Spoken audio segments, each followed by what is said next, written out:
उनके साथ advance stage के ऊपर चल रही थी। उन्होंने मना किया।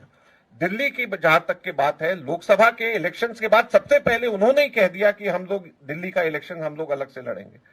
तो कांग्रेस पार्टी नेशनल पार्टी है, हम लोगों का अपना इतिहास है। और एक चीज आप लोग समझ लीजिए कि दिल्ली के अंदर जब तक कांग्रेस की सरकार रही, शीला दीक्षित जी मुख्यमंत्री रही, हम यहां पे दिल्ली में सातों की सातों सीटें लोकसभा की जीतते रहे। और भारतीय जनता पार्टी को हम लोगों ने रोका। दिल्ली के अंदर भारतीय जनता पार्टी को रोकना, लोकसभा के चुनाव जीतने का मतलब नेशनल लेवल के ऊपर भी हम लोग उनको रोकते हैं। दिल्ली जो जीतता है लोकसभा में, वही नेशनल लेवल पे सरकार बनाता है।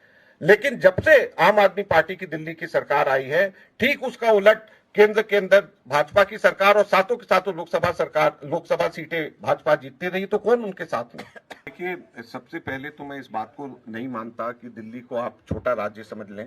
अगर छोटा राज्य समझ रहे होते तो दिल्ली के आम आदमी पार्टी और अरविंद केजरीवाल को इतना वॉइस बेस आप लोग टेलीविजन चैनल्स और न्यूज़पेपर्स के अंदर देते हैं, आप उतना तो शायद किसी बड़े राज्य के मुख्यमंत्री को भी नहीं देते होंगे जितने दिल्ली के राज्य के एक मुख्यमंत्री को देते हैं। और ये आजादी के बाद से लेकर अब तक बगैर एक भी बार ऐसा कुछ हुए निर्विवाद तौर के ऊपर ये रहा है कि जो दिल्ली में पार्लियामेंट इलेक्शन जीतता है वही नेशनल में गवर्नमेंट उसी की बनती है।